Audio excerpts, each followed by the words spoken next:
Se a gente quer resultado, nós temos que lutar. Não adianta, nada vai cair do céu. Nada cai do céu. Fé nasce do chão. Acho que a gente inverteu as coisas, né? A nossa oração tinha que ser voltada para o chão o tempo todo. Que é aqui que Deus floresce.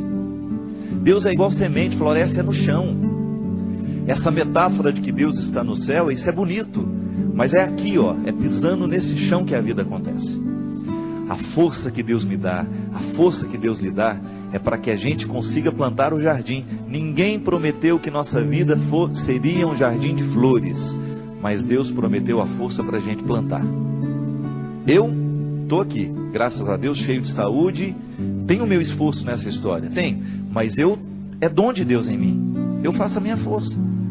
Quer passar no vestibular? Estuda. Não tem essa história, ô padre, reza para mim. Não vou rezar não. Se você não estudar, minha oração não serve para nada neste momento. Se você não estudar, você não adianta ficar sentado, ajoelhado diante do Santíssimo com o livro na cabeça. Ô Senhor, me ajuda a passar no vestibular. Faça primeiro a sua tarefa, depois você tem o direito de esperar pelo dom. É aquilo que a gente fala sempre. Nós só temos o direito de esperar pelo impossível depois que fizermos tudo o que nos foi possível. Agora tem um outro detalhe. Ela está dizendo aqui, padre, tudo é muito difícil. Pode ser que você esteja prestando atenção demais no que é difícil. Aí tudo fica mais difícil ainda. Gente, a vida sempre será determinada a partir do que a gente presta atenção. Se você tem diante de você um problema, você tem duas possibilidades. Ou você enxerga o problema, ou você já enxerga a solução. Tem gente que só enxerga o problema. Aí dificilmente encontra a solução, porque fixa os olhos no problema e aí não tem olhos para encontrar a solução. E aí depende de como nós interpretamos a vida. Tem gente que adora a dificuldade, tem gente que adora problema. E acaba se tornando uma fonte de problemas, porque não está disposto para soluções. Tem gente que não sabe viver sem um problema. No meu livro que eu vou lançar tem uma personagem interessante, que ela é ficcionada nas doenças, ela adora ter doença. O sonho da vida dela é ter um plano de saúde. A alegria dela é receber um exame em que ela está precária. A alegria dela é contar as doenças, a dor de cabeça que não passa, é a pedra na vesícula. Tem gente que gosta disso, tem gente que presta atenção só no que é ruim. Mas não pode ser assim, minha gente. Esse espírito pessimista só nos faz ver o lado negativo das coisas. Pelo amor de Deus. Você tem que ser um pouco mais otimista. Você precisa prestar atenção um pouco mais nas coisas que são boas. Outro dia eu recebi um e-mail muito interessante. Dizem que tinham duas crianças brincando no gelo e de repente o lugar em que uma delas estava quebrou e ela caiu e ficou presa ali dentro.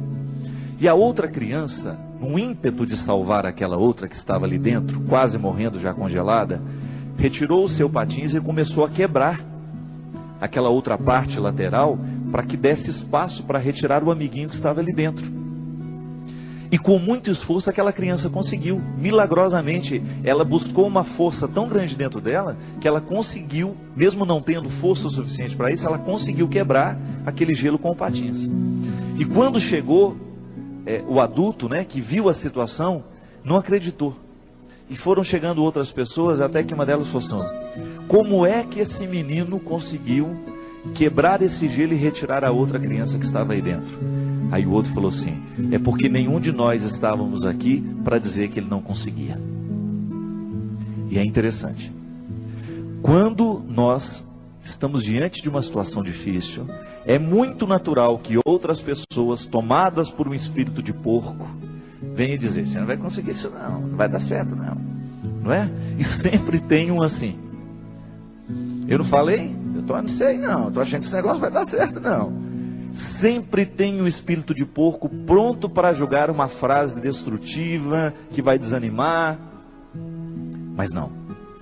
Se a gente não presta atenção nesses discursos, nós vamos extrair coragem dentro de nós de um jeito que a gente não sabia que tinha.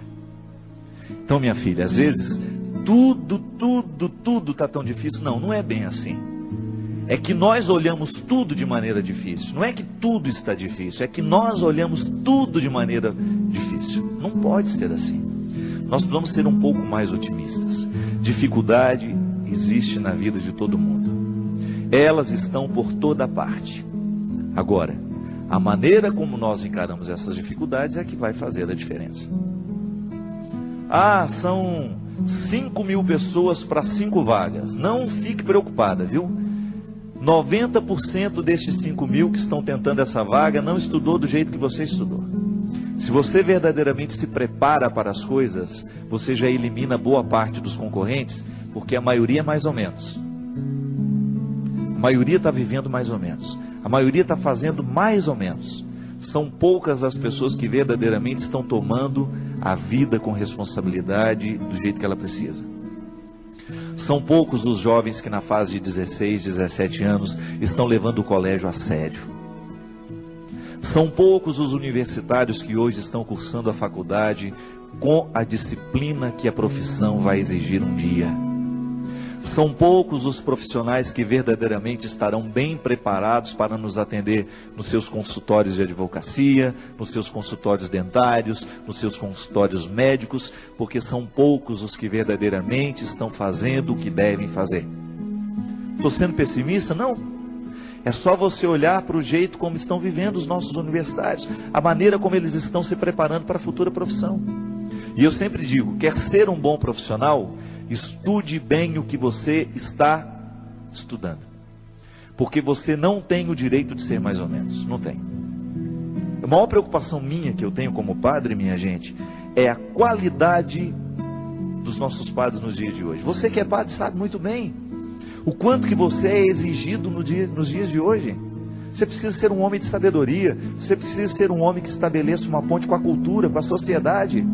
Não dá para você evangelizar do mesmo jeito que evangelizavam há 20 anos atrás. Não dá. Nós precisamos correr atrás da qualidade.